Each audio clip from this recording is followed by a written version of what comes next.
movie na ang nagawa ng award-winning actress na si Lovie po. Kaya super excited na siyang mapanood ito ng mga Pilipino.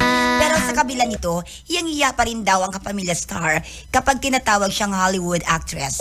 Sa katunayan, sa ginanap na MediaCon para sa latest movie niya nga Guilty Pleasure under Regal Entertainment, ilang beses siyang ipinakilala bilang Hollywood actress at kitang-kita din sa mukha niya ang feeling awkward.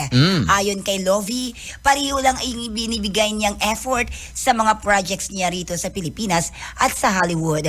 Anya bongga ang experience kapag rumarampa siya sa red carpet ng mga events sa Hollywood. Pero syempre gusto rin niyang makilala bilang actress sa Amerika. Ayun. At dahil nandito uli siya ngayon sa Pilipinas, ang asawang si Monty Blanco muna ang pupunta rito para magkasama sila. Samantala gaganap na lawyer si Lovie sa Guilty Pleasure. Pati ang dalawa niyang leading man na sina J.M. D. Guzman at Jameson Blake. Kaya naman talagang pinagandaan niya dito.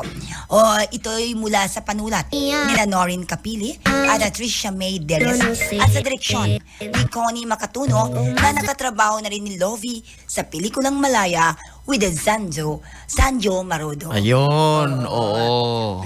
Huwag kang mahiya. Kasi naka-title na siya.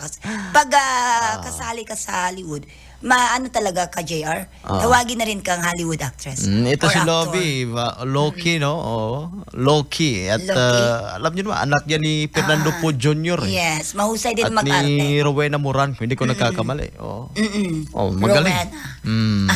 Magaling mag-arte sa harap ng camera. Ayan. Lovie. Si Mokang. Yan, Alright. yan ang ating showbiz balita this Wednesday morning. And di Ate Len, ti amo, I love